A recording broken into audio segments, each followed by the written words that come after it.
team. Cowboys. And who I'm rolling with, huh? Welcome to another episode of Classic Cowboys Talk. I am Sean Farrell. God is great all the time. All the time, God is great. Jesus Christ died and he rose again. Just gonna head to get into it. Okay, so I see. I saw some video of our new look Cowboys defense with Christian Parker. I saw where Donovan Izaraku got thrown out of practice. He threw a punch based off what I read. He threw a punch, but Caleb Downs is looking good. DeMarvion Overshown's looking healthy. The cornerback, Siobhan Avell, he's making plays. Jaden Blue is looking good. Tyler Guyton, I just read today.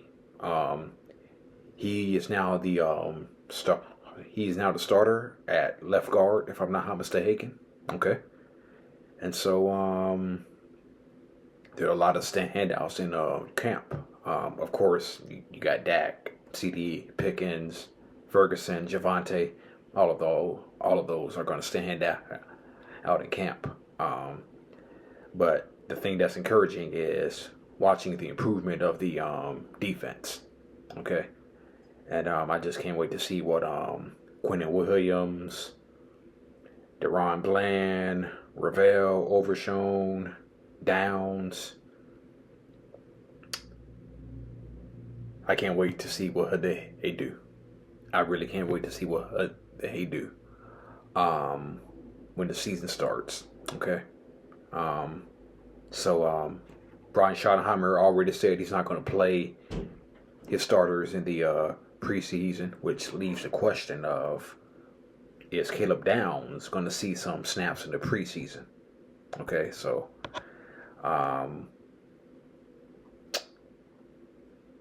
so that's the big question right there. Will Caleb Downs see snaps in the preseason?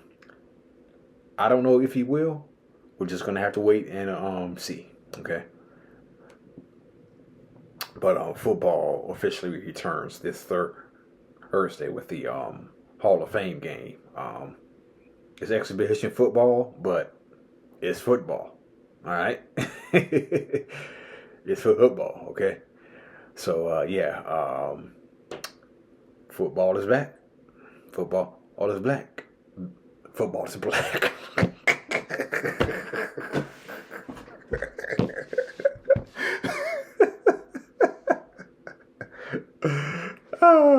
That's a blooper on my part.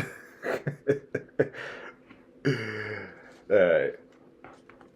So, okay. 1977. Okay. Super Bowl 12. Okay.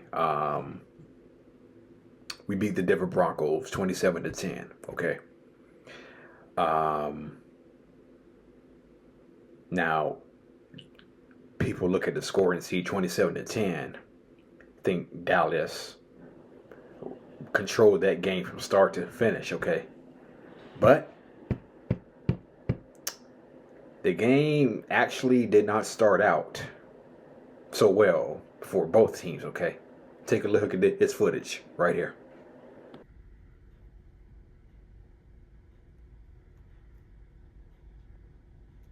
In New Orleans began with two offenses mired in their own mistakes.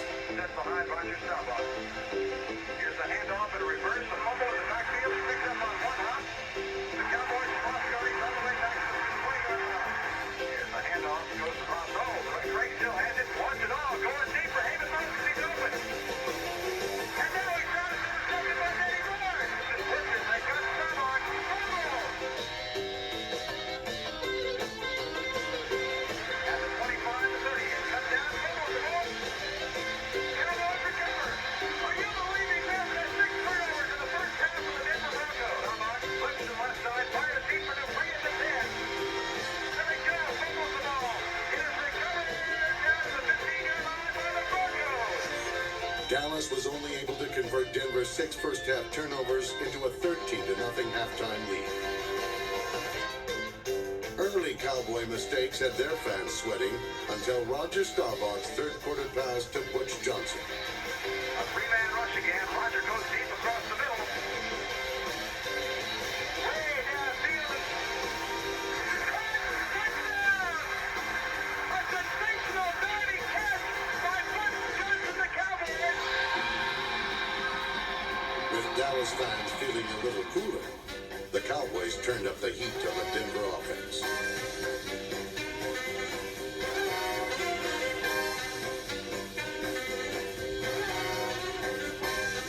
Quarterback Craig Morton was replaced by Norris Weeks, who led the Broncos to their only touchdown of the game.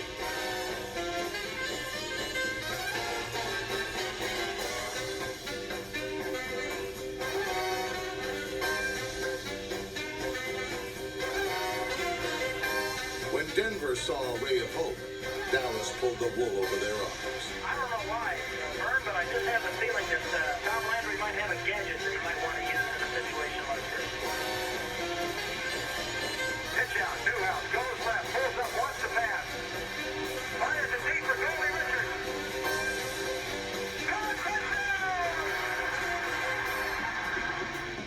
With the win, Dallas evened their Super Bowl record at 2-2.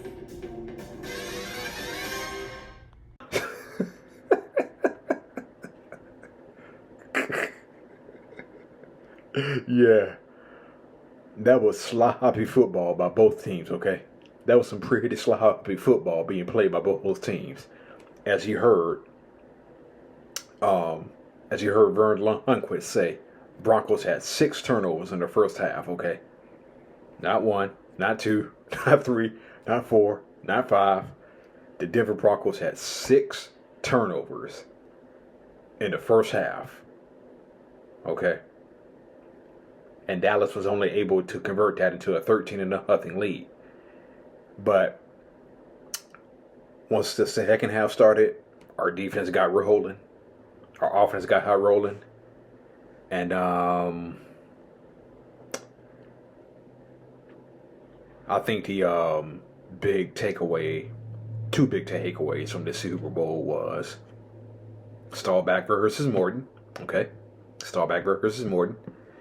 After Staubach won the job in 1971, Craig Morton was eventually traded to the New York Giants in 1975, okay, for a draft pick that turned out to be none other than Hall of Famer, the Manster, Randy White.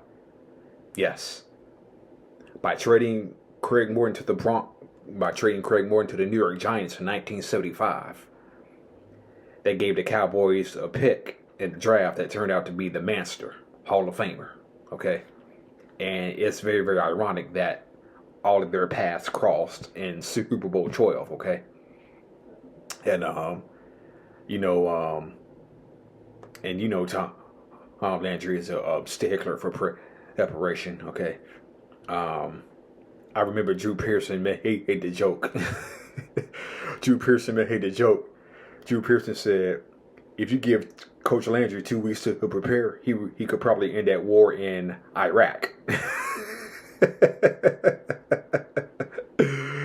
That's the joke that Drew Pearson made. If you give Coach Landry 2 weeks to prepare for anything, he could probably end that war in Iraq. Okay, so that was the joke that Drew Pearson said. Okay, but yeah, first half was ugly.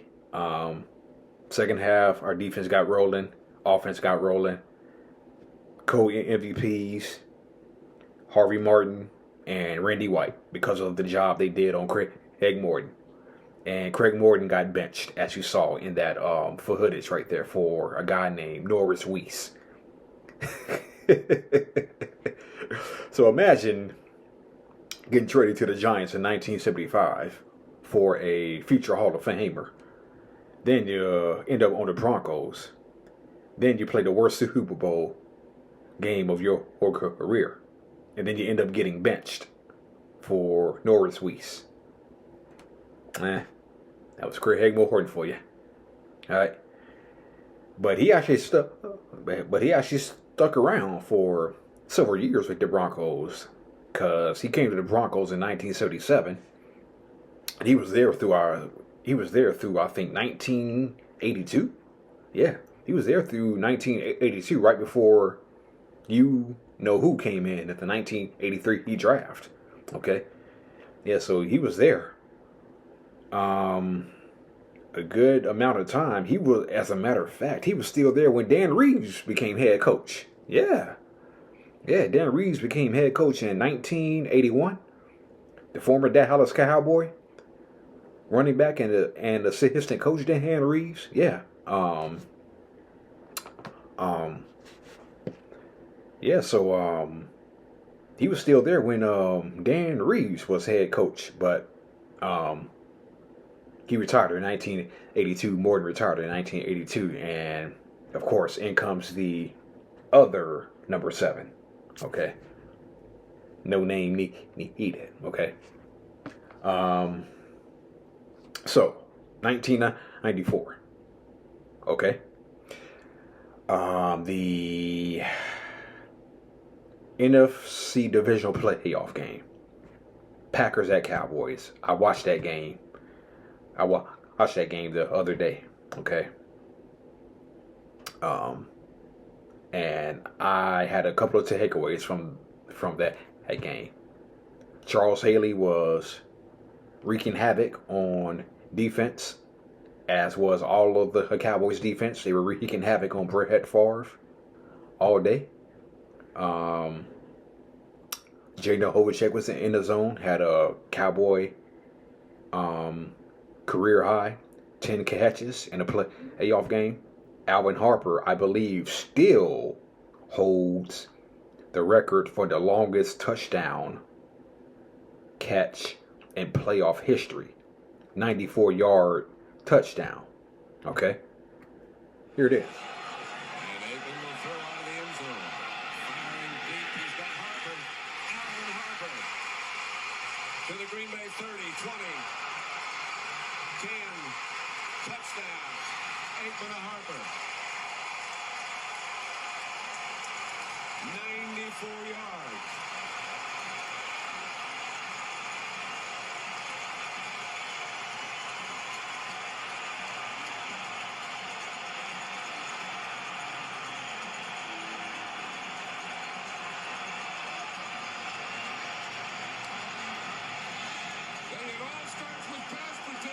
Watch Nate Newton here. He draws Reggie White, and we said if the Cowboys are going to do anything, they have to get Reggie White blocked. Good pass protection, great pass protection. Let Troy Aikman do a pump and then shoot it deep to Alvin Harper. A perfect strike. I tell you, it all starts with that pass protection, and so far, the Cowboy offensive line is dominating.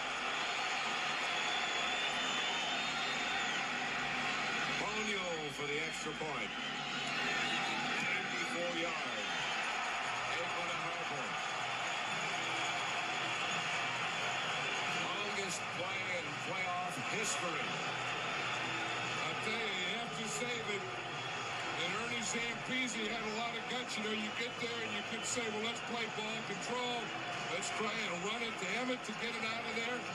Ernie Zampese doesn't think that way, Pat. Ernie thinks, what the heck, if we can do it in one strike, why race 10 or 12 plays? There's Ernie right here.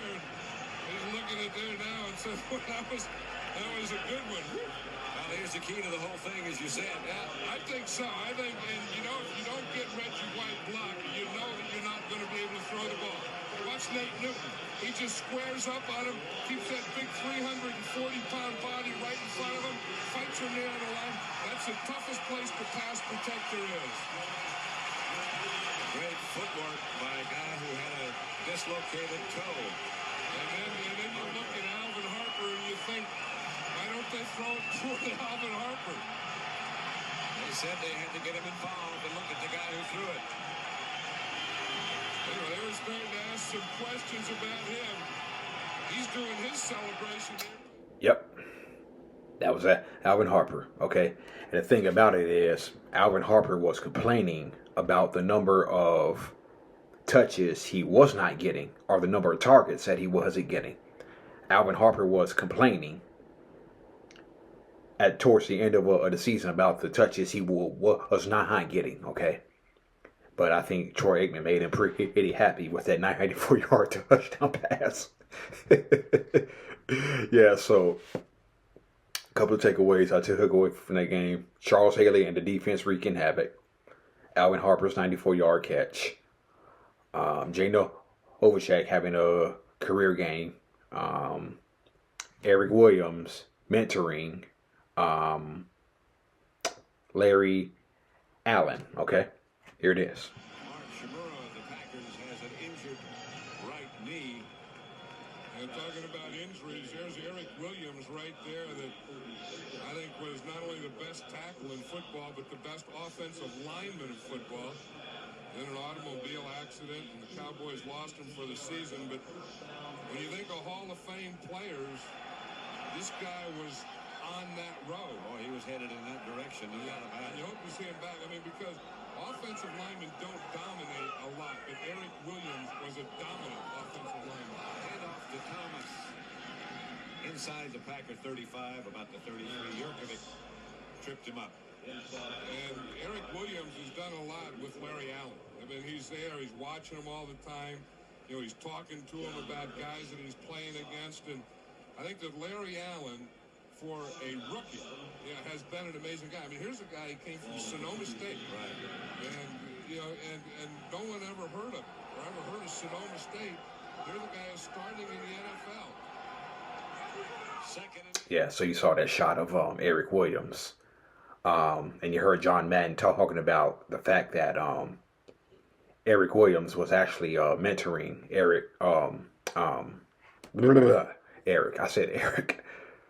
Larry Allen, okay? Erick Williams serving as a mentor to Larry Allen. And I don't think Larry Allen would not have became what he became. Rest in peace, Larry. If not being mentored by one of the best offensive tackles who was on a Hall of Fame trajectory before he got in his car wreck. Okay. And so, it's like Michael Irvin said, if Erick Williams doesn't have his car accident, he's in the Hall of Fame 5 years after he retires. He was the greatest offensive lineman I've ever seen when healthy. That's the best Michael Irvin impression I can give, right? So, those are a few takeaways, and the final takeaway is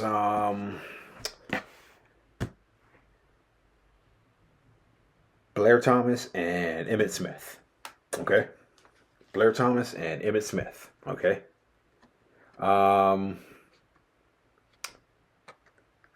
Now, when I say Blair Thomas, a lot of you probably won't remember who he is, but so let me give you a little bit of a backstory. That's Blair Thomas right there. Okay, that's Blair Thomas, 1991 NFL Pro Set. Okay, that's him with the Jets. He was actually picked. Okay, that's him right there. All right. There goes Blair Thomas right there. All right.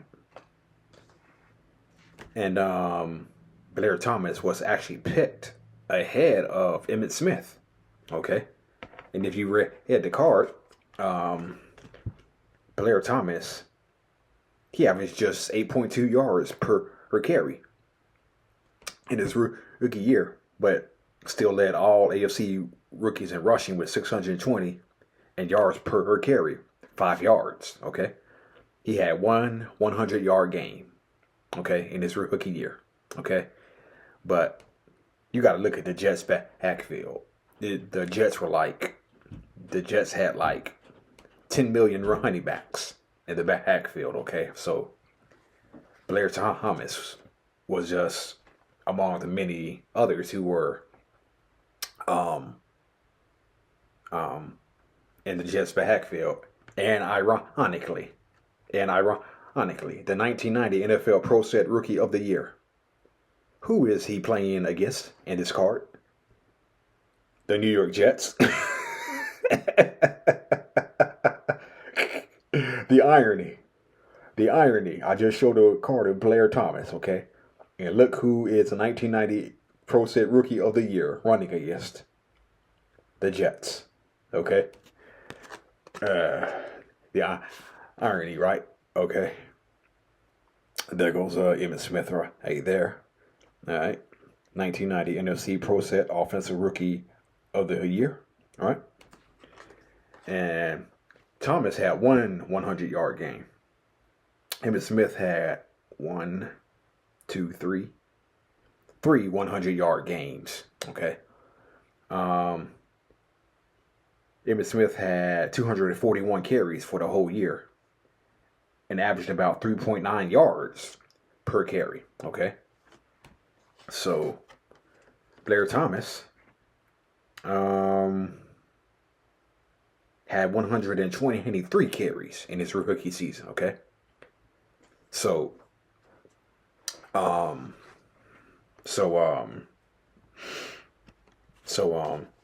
Thomas and Emmitt Smith actually went in completely opposite directions, okay? Emmitt Smith became Emmitt Smith. And Blair Thomas, let's just say became Blair Thomas, okay? All right. And so by 1994, he was out of the NFL, okay? But he got picked up by New England in 1994.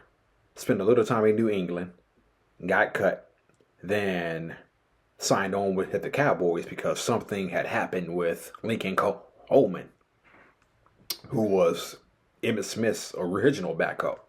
Emmitt Smith was having hamstring issues the whole year, and his backup was Lincoln Coleman. Okay, and so Blair Thomas signed with the Cowboys, okay? And let me find it.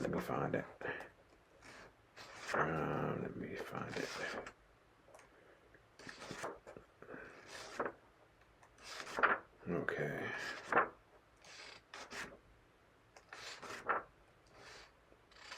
So Jeff Pearlman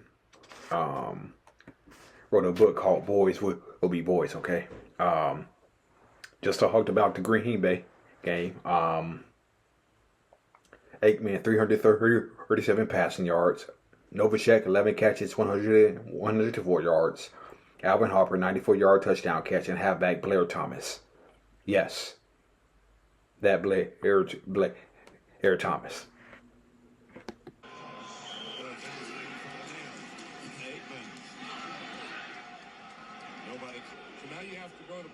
You have to try and trick them down here instead of just using your big offensive line and powering them.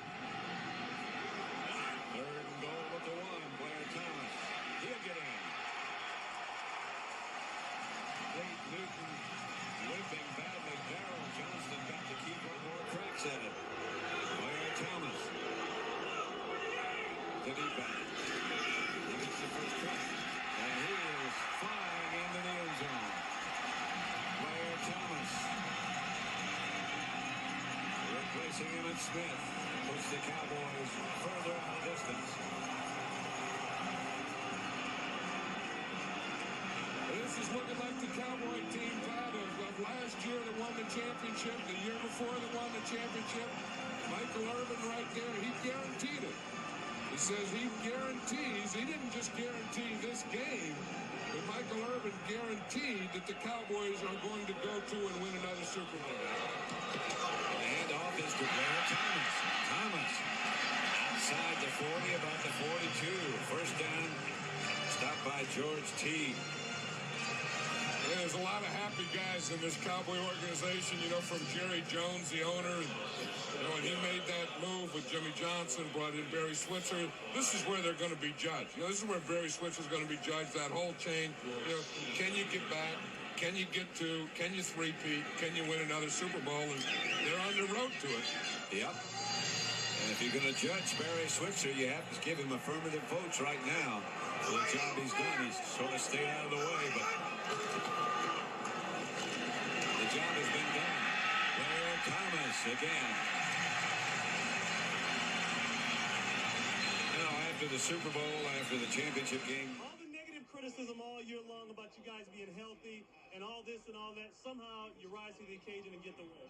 Well, you know, we're coming into this game. This is the first game that I can truly say all of our guys got a chance to practice together. We got a chance to practice together. We came out, and we looked good. You know, with the exception of Emmitt, I think we came out of this game okay health-wise, and we'll see how Emmitt is the rest of the game. You promised Terry in the pregame show here earlier this week, you said, I guarantee a victory coming into the Super Bowl again this year. You still sticking to that one? Well, you got to stick to it. I mean, how could you go into a game thinking anything else? I mean, that's our attitude. We know we got a big game next week. We're going to enjoy this win today, but we know we got a big game coming up next week. And, hey, we're going to that game just like we're going to every other game, knowing that we're going to win it. If Emmitt can't go, how does the team feel about Blair Thomas? Oh, well, we got all the confidence in the world in Blair. Blair stepped out and played a great game today. He really did. He stepped up. He made some nice runs, and he put it away for us. And everybody stepped up and played good. All right. Thank you very much, Michael. Good luck to you. All right. Thank you. Okay. So, according to Jeff Perlman, okay, the number 2 pick at the 1990 NFL Draft, the Penn State All-American, was selected by the Jets 15 spots before Dallas landed Emmitt Smith. The decision remains one of the most egregious in New York sports history. I probably pronounced that word wrong. Anyway, Thomas ran for 2,009 undistinguished yards in 4 years with the Jets before being allowed to walk. When the Cowboys came calling in November of 1994, they offered $10,125 per game and a chance to carry Smith's dirty laundry. Bottom line, says Thomas, was I needed the work. He was added strictly as a backup, but Thomas seized the opportunity late in the first quarter of the Green Bay contest when Smith went down with a hamstring injury. Despite his delusions of grandeur, if I had been given the same opportunities Emmitt had, I'd be in the Hall of Fame right now. Thomas was no Emmitt. Yet against the Packers, he carried 23 times for a solid 70 yards and a touchdown. Actually, 2 touchdowns. As Smith cheered from the sidelines. Actually, Emmitt Smith was in the locker room getting his hamstring worked on. But anyways, my career didn't turn out like I'd expected, says Thomas, but I'll always have that afternoon. Okay. Yeah. And